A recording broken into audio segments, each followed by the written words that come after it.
आज हमारे राज्य के मुख्यमंत्री ने ललकारा है कि शिवसेना और उद्धव बालासाहेब ठाकरे पार्टी क्या बोलने वाली है, हिंदुत्व के साथ खड़ी रहेगी क्या, आप हमें हिंदुत्व सिखाने वाले हैं।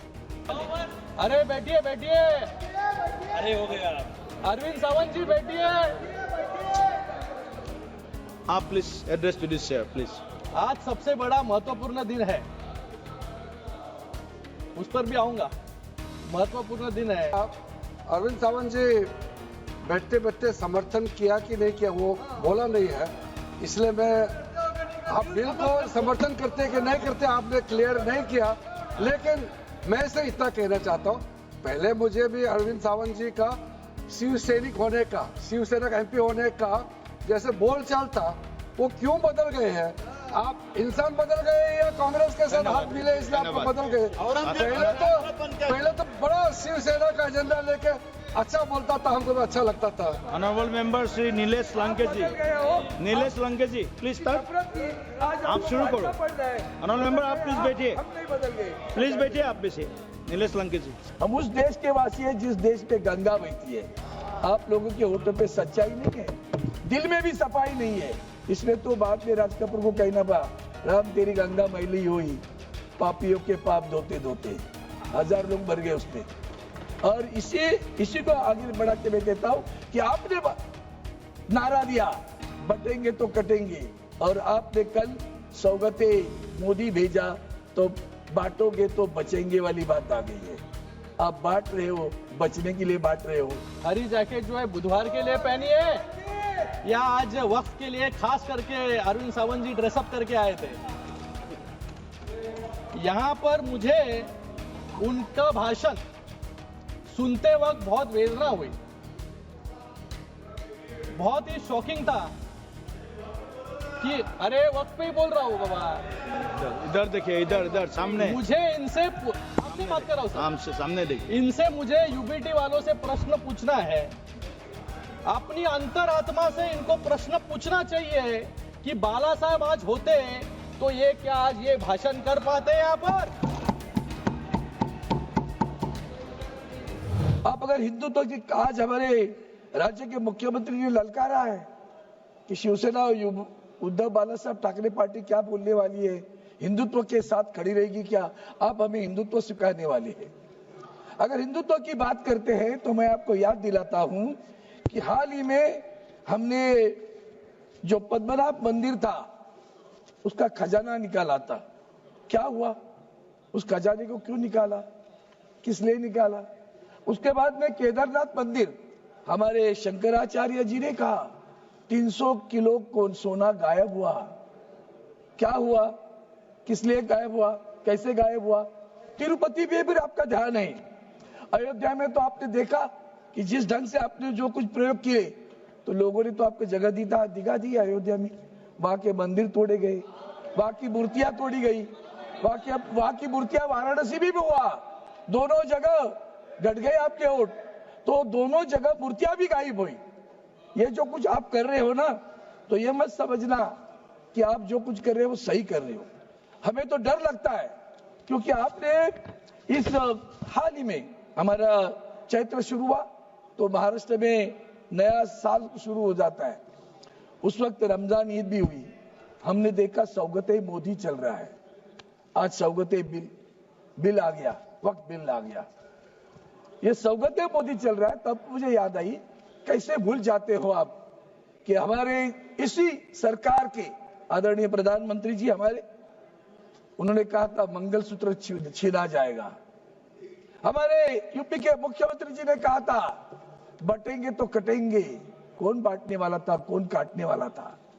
आपको उनके बारे में प्यार आया आज, ये प्यार देख के हम भी अचरज हो गया। वाह, मुझे लगता है बिहार के चुनाव नजर आ रहे हैं। देख रहा था मेरे मित्रों के, पुराने मित्रों के भाषण, तो बिहार के चुनाव नजर में आ रहे हैं। सर, अब आपके न भूलना, ये देश के आजादी के लिए जिन्होंने कुछ भी नहीं किया ना, उनका भाग्य है कि आज सरकार चला रहे। देश के आजादी के लिए मुसलमानों ने भी अपनी जान न्यौछावर की है। मुसलमान भी अंडमान में रहे हैं, लेकिन न्याय की बात हो, जो गलत है वो गलत है। अगर बिल में भी जो गलत है हम उसका समर्थन नहीं करेंगे। मैं तो मांग करता हूं कि जो गलत है उसको सीधा करो। लेकिन आप लोगों ने जो किया वो इस तरह का है कि जैसे कि आपने वहां जो बोर्ड बनेगा, तो बोर्ड के बारे में सब लोग बोल रहे थे। सबसे पहली बात ऐसी है मैडम चेयरमैन कि बोर्ड चुनाव होकर आता था, अब आप नॉमिनेशन करने जा रहे हो, वही तो जनतंत्र का मार खा रहा है। जब नॉमिनेशन करना है मतलब सरकार को जो चाहे उसको रख देगी, बाकी तो अधिकारी है उसके ऊपर, वो भी आएंगे, वो तो सरकारी अधिकारी रहेंगे। बोर्ड पे उल्टा ऐसा होने वाला है कि बोर्ड में हमारे मुस्लिम जो बांधव भगिनी जो वहां होगी वो माइनॉरिटी में होगी। महिलाओं की बात करते हो, महिलाओं को तो आरक्षण 1995 एक्ट में है, नया नहीं किया आपने, ढोल मत बजाओ उसका, वो पहले से है, उसका आप समर्थन करते हैं। लेकिन जो दो लोग गैर मुस्लिम आप चाहते हो, हमारे मन में शंका है कि क्या आपने सही दिल से लाया है, जबकि आपको मालूम है कि बोर्ड पहले चुनाव से जाता था, आप नॉमिनेट कर रहे हो, और नॉमिनेट करने के बाद में आप क्या करने वाले हो, तो दो गैर मुस्लिम होंगे। मैं आपको विनती करता हूं पहले तो शांति से सोच लो क्या कर रहे हो। आप एक तरफ कह रहे हो कॉमन सिविल की कोड की बात करते हो, और जब दूसरी तरफ यहां दो मुस्लिम गैर मुस्लिम हमारे वक्फ बोर्ड पे ला रहे हो, मुझे डर लगता है कि हमारे हिंदुओं के मंदिरों में भी कल गैर हिंदू अबर लाना चाहोगे। उन्होंने अभी उदाहरण बताया मंदिर का, याद रखना शिवसेना उसके खिलाफ खड़ी रहेगी। अगर हमारे मंदिर में कभी आपने सोचा भी कि किसी गैर हिंदू को उस मंदिर के बोर्ड पे लाने की कोशिश भी करोगे, तो याद रखना हम उसे विरोध करेंगे, क्योंकि ये जो चल रहा है वो आगे चलकर क्रिश्चियनों पे हो सकता है, आगे चलकर जैन देरासर पे हो सकता है, आगे चलकर सिख धर्मों के गुरुद्वारा पे हो सकता है। क्यों कर रहे हो आप? क्या आपका उद्देश्य है? क्या आपका हेतु है? क्यों चाहिए आपको गैर? ये धार्मिक नहीं है, रिलीजियस एंड पायस जो कहा जाता है, डोनेशन दिया जाता है वक्त के लिए, for what purpose? It is a religious and pious. You are showing it is a government functioning. आपके मन में कुछ और ही है, जमीन आपको हड़प करनी है, और किसके लिए करनी है? जैसे मैंने कश्मीर में नाम लिया, जैसे मैंने जहां मणिपुर में भी चल रहा है, उसी के लिए चल रहा है। और किस किस लोगों के लिए चलता है, किन उद्योगपति के लिए चलता है, सभी को पता है। आपका उद्देश्य जमीन हड़पने का है, बाकी कुछ नहीं है, न्याय देने का नहीं है। इसलिए मैं आपको एक ही बताता हूँ, वोटों पे सच्चाई रहती है जहाँ दिल में सफाई रहती है। हम उस देश के वासी हैं जिस देश पे गंगा बहती है। आप लोगों के वोटों पे सच्चाई नहीं है, दिल में भी सफाई नहीं है। इसलिए तो बाद में राज कपूर को कहना पड़ा, राम तेरी गंगा मैली हुई, पापियों के पाप धोते धोते। 1000 लोग मर गए उसमें। और इसी को आगे बढ़ा के मैं कहता हूं कि आपने नारा दिया बटेंगे तो कटेंगे, और आपने कल सौगते मोदी भेजा तो बांटोगे तो बचेंगे वाली बात आ गई है। आप बांट रहे हो, बचने के लिए बांट रहे हो, ये अच्छा नहीं है। आप अंदर मन से पूछो कि सही में आपको किसी का भला करना है कि नहीं करना है। आप भला करना नहीं चाहते और आप बांटोगे तो अरे भैया, आपको जब आपने कहा ना कि मंगलसूत्र छिनाने आ जाएगा, ऑनरेबल मेंबर, आप भूल गए क्या किसको बोल रहे थे? इसलिए मैं आपसे मेरा भाषण समाप्त करने के बाद में इतना ही कहता हूँ, आपके दिल में नफरत है ना, वो निकाल डालो। We need harmony not the hatred, we need harmony not the hatred.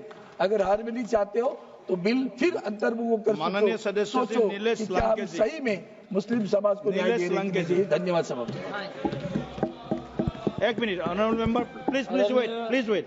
Honourable मंत्री, माननीय मंत्री जी ने कहा, अरविंद सावंत जी बैठते बैठते समर्थन किया कि नहीं किया वो बोला नहीं है, इसलिए मैं आप बिल को समर्थन करते कि नहीं करते आपने क्लियर नहीं किया। लेकिन मैं से इतना कहना चाहता हूं, पहले मुझे भी अरविंद सावंत जी का शिवसैनिक होने का, शिवसेना का एमपी होने का जैसे बोलचाल था, वो क्यों बदल गए हैं? आप इंसान बदल गए या कांग्रेस के साथ हाथ मिले इसलिए आपको बदल गए? पहले तो बड़ा शिवसेना का एजेंडा लेके अच्छा बोलता था, हमको भी अच्छा लगता था। Honourable member Shri Nilesh Lanke ji please start.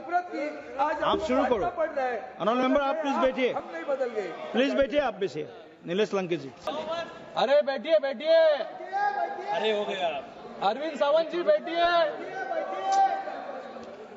आप please address to this chair please. आज सबसे बड़ा महत्वपूर्ण दिन है, उस पर भी आऊंगा। महत्वपूर्ण दिन है कि पहले 370, फिर ट्रिपल तलाक, और आज सीए, और आज गरीब मुस्लिम भाइयों के उद्धार के लिए ये वक्त का बिल इस सदन में लाया गया है। आज यहां पर कुछ साथी, अरे पुराने नहीं, अभी भी हो सकते हो, उनको तो पहला प्रश्न मुझे पूछना है कि आज हरी जैकेट जो है बुधवार के लिए पहनी है या आज वक्त के लिए खास करके अरविंद सावंत जी ड्रेसअप करके आए थे। यहां पर मुझे उनका भाषण सुनते वक्त बहुत वेदना हुई, बहुत ही शॉकिंग था कि अरे वक्त पे ही बोल रहा हूं बाबा, इधर देखिए, इधर इधर सामने, मुझे इनसे आपसे बात कर रहा हूं सर, सामने देखिए, इनसे मुझे यूबीटी वालों से प्रश्न पूछना है। अपनी अंतरात्मा से इनको प्रश्न पूछना चाहिए कि बाला साहब आज होते तो ये क्या आज ये भाषण कर पाते यहां पर?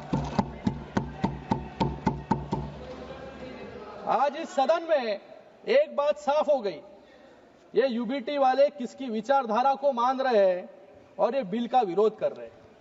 इनके पास एक सुनहरा अवसर था अपनी गलतियों को सुधारने का, अपने इतिहास को संभालने का और विचारधारा को जिंदा रखने का, जिसके लिए कभी बाला साहब ठाकरे जी ने आंदोलन किया था। लेकिन अफसोस यूबीटी वालों ने उस विचारधारा को तो पहले ही बुलडोजर के तले जो है चुरोड़ मरोड़ दिया है। बाला साहब की जो विचारधारा थी वो स्पष्ट थी, हिंदुत्व की रक्षा, देश की एकता और बाकी धर्मों के लोगों के लिए सम्मान। लेकिन आज अगर बाला साहब यहां होते तो यूबीटी का डिसेंट नोट यहां पर अगर पढ़ते तो उनके आत्मा को बहुत वेदना जो है होती। मैं यहां पर यूबीटी का एक डिसेंट नोट जो है लेकर आया हूं।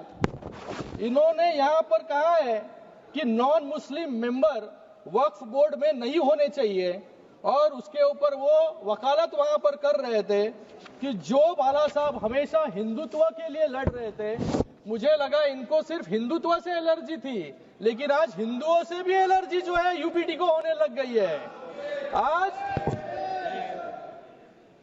और एक डिसेंट नोट में उन्होंने पॉइंट कहा, protect and preserve the properties which are personal properties dedicated by various rulers, nawabs and zamindars.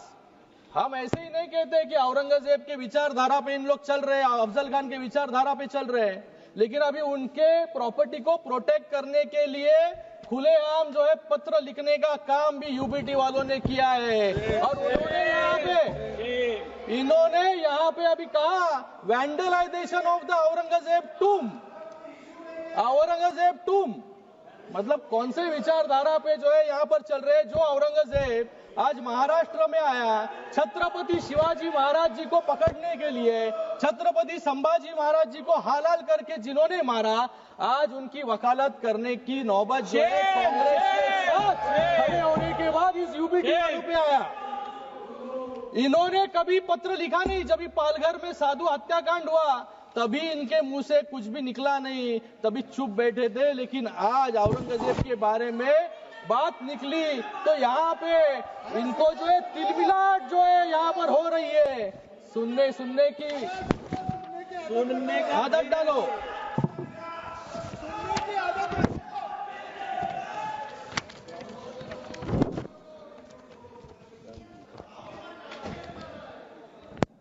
मैं यहाँ पर इन्होंने और कहा है, यहाँ पर 370 कलम हटाने के बाद कश्मीर में क्या हुआ।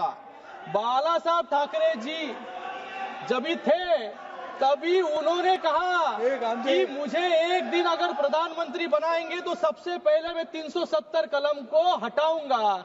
आज वो 370 कलम को यहाँ पर क्यों हटाया, ऐसा प्रश्न पूछने का काम यहाँ पर कर रहे हैं। और उसी के साथ में उसी के साथ में राम मंदिर के बारे में भी कहा है इन्होंने कि जो सपना बाला साहब ने देखा था राम मंदिर का, कि राम मंदिर बनाने के बाद क्या हुआ, ये भी प्रश्न पूछने की नौबत जो है आज यूबीटी पे आ गई है। मुझे लगता है कि आज